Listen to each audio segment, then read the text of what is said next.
Hello everyone, इस video में हम जानेंगे आखिर पीएनबी में स्केल 1 ऑफिसर जो होता है, दैट इज पीएनबी में जो पीओ होता है उसकी सैलरी कितनी होती है।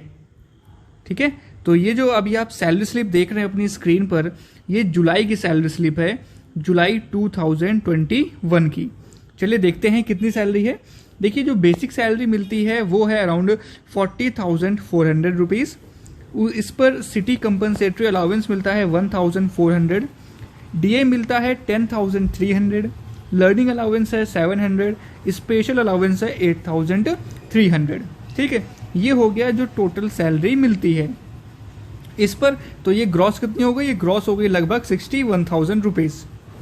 इस पर डिडक्शन क्या क्या होता है? देखिए, पीएफ कटता है 5,000 रुपये, टीडीएस कटता है 1400। जब आपकी सैलरी ज़्यादा हो जाती है तो फिर ये टैक्स कटने लगता है। ठीक है, अभी तो 1400 है, जब सैलरी और बढ़ जाती है तो 2000, 3000 ऐसे टीडीएस कटता रहता है।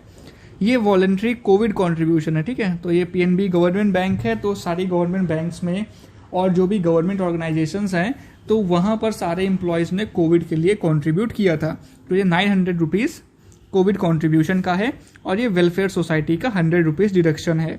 तो नेट सैलरी आती है 53,800, अप्रॉक्सीमेट 54,000 रुपीज़। ठीक है, तो ये है यहाँ पर PNB scale 1 officer that is assistant manager की सैलरी। ग्रॉस सैलरी है 61,000। ठीक है, ये सैलरी हो गया। इसके बाद आपको मिलता है अलाउंसेस। ठीक है, अलाउंसेस में क्या है? स्केल 1 ऑफिसर को 40 लीटर्स पेट्रोल मिलता है। अब देखिए, पेट्रोल 100 रुपीज़ पर लीटर हो या 80 रुपीज़ पर लीटर हो, इससे फर्क नहीं पड़ता, बैंक आपको पूरा पैसा देता है। अगर 100 रुपीज़ पर लीटर है तो 100 इंटू 40 के हिसाब से पूरा पैसा मिलेगा। अगर 80 रुपीज़ पर लीटर है तो 80 इंटू 40 के हिसाब से मिलेगा। आपका प्रमोशन हो जाएगा, स्केल 2 बन जाएंगे, तब आपको 60 लीटर्स पेट्रोल मिलेगा। ठीक है, इसके अलावा आपको न्यूज़पेपर अलाउंस मिलेगा। ठीक है, न्यूज़पेपर अलाउंस के अलावा आपको मिलेगा एंटरटेनमेंट अलाउंस।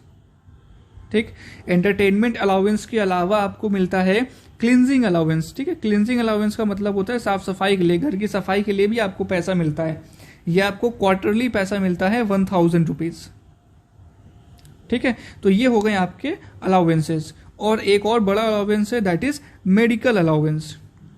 मेडिकल अलाउंस आपको साल में एक बार मिलता है और ये आपकी सैलरी जैसे होता है बेसिक पे जो होता है, बेसिक पे के हिसाब से मिलता है, अराउंड 50% ऑफ द बेसिक पे। ठीक है, तो ये 15-20 हज़ार रुपये ये मेडिकल अलाउंस मिलता है पूरे साल में। तो ये यहाँ पर फैसिलिटीज़ होती हैं जो पीएनबी के ऑफिसर्स को मिलती हैं। और इसके अलावा जो सबसे बड़ी फैसिलिटी है वो है लीज की। आपको लीज्ड अकोमोडेशन मिलता है, दैट इज रहने के लिए पैसा मिलता है। अब देखिए, जो सैलरी स्लिप है यहाँ पर आपको एचआरए नहीं दिखा होगा कहीं पर। ठीक है, क्योंकि यहाँ पर लीज्ड अकोमोडेशन लिया हुआ है एम्प्लॉय ने। अगर लीज्ड अकोमोडेशन लिया है तो एचआरए यहाँ से कट जाता है। ठीक है, अब लीज्ड अकोमोडेशन कितना मिलता है?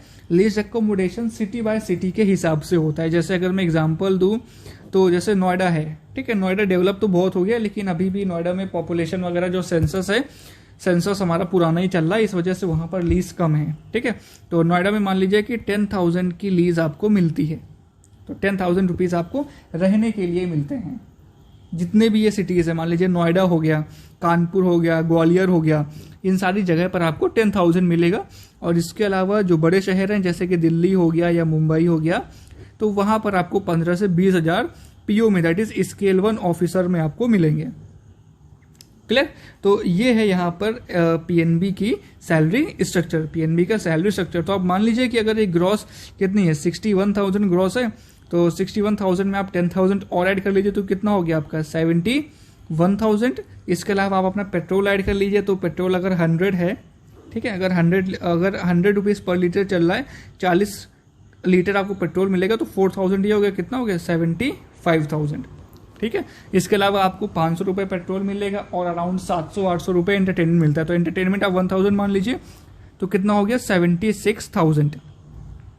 ठीक है, और इसके बाद इसमें आप न्यूज़पेपर भी ऐड कर लीजिए, तो ये कितना हो गया 76,500।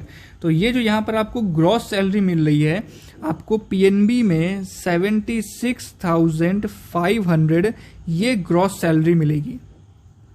ठीक है। और नेट आपको 54,000 प्लस 10,000 लीज और अलाउंसेस, तो सारे अलाउंसेस वगैरह मिला के कितनी सैलरी जा रही है 76,500। तो ये एक बहुत ही अच्छा सैलरी स्ट्रक्चर है। और अगर आप IBPS की तैयारी कर रहे हैं तो इससे ज़्यादा मोटिवेशन आपको और किसी चीज़ से नहीं मिल सकता।